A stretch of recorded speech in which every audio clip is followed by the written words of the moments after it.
ఉపయోగపడేటువంటి పథకం కింద MGNREGS కింద మీ పంచాయతీలో గ్రామ పంచాయతీ భవనము లేకపోతే 20 లక్షల రూపాయలు MGNREGS కింద మీ ఊర్లో గ్రామ పంచాయతీ బిల్డింగ్ కట్టుకోవడానికి ఇస్తుంది, భారత ప్రభుత్వం ఇస్తుంది.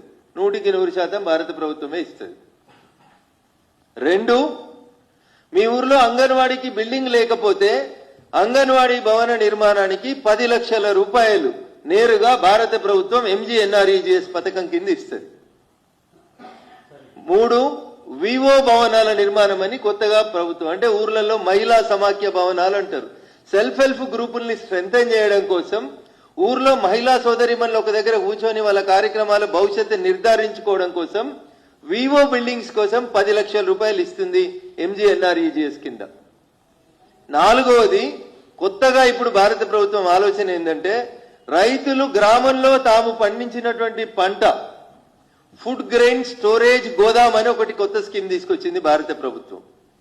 ఆ స్టోరేజ్ అంటే పండించినటువంటి పంటని రైతులు ఎక్కడ పెట్టుకోవాలనో ఏం చేసుకోవాలనో, కొందరికి గుడిసి ఉండే, కొందరికి చిన్న ఇల్లు ఉండే, కొందరికి ఇందిరమ్మ ఇల్లు ఉండే, అట్లాంటి వాళ్ళకి ధాన్యం స్టోరేజ్ చేసుకోవడానికి కష్టమవుతుందని ప్రతి గ్రామ పంచాయతీకి ఫుడ్ గ్రెయిన్ స్టోరేజ్ గోడౌన్ అని 15 లక్షల రూపాయలతోటి మీ ఊర్లో ఒక మంచి గోదాం కట్టుకొని అందులో రైతన్నలు పండించిన పంటని స్టోరేజ్ చేసుకోమని చెప్పి చెప్తా ఉంది.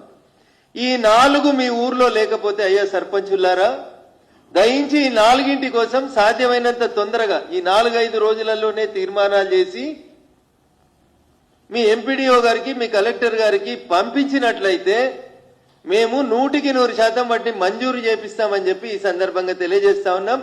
ఈ పైసలు కూడా MGNREGS పథకం కింద భారత ప్రభుత్వం ఇస్తున్నటువంటి పైసలే.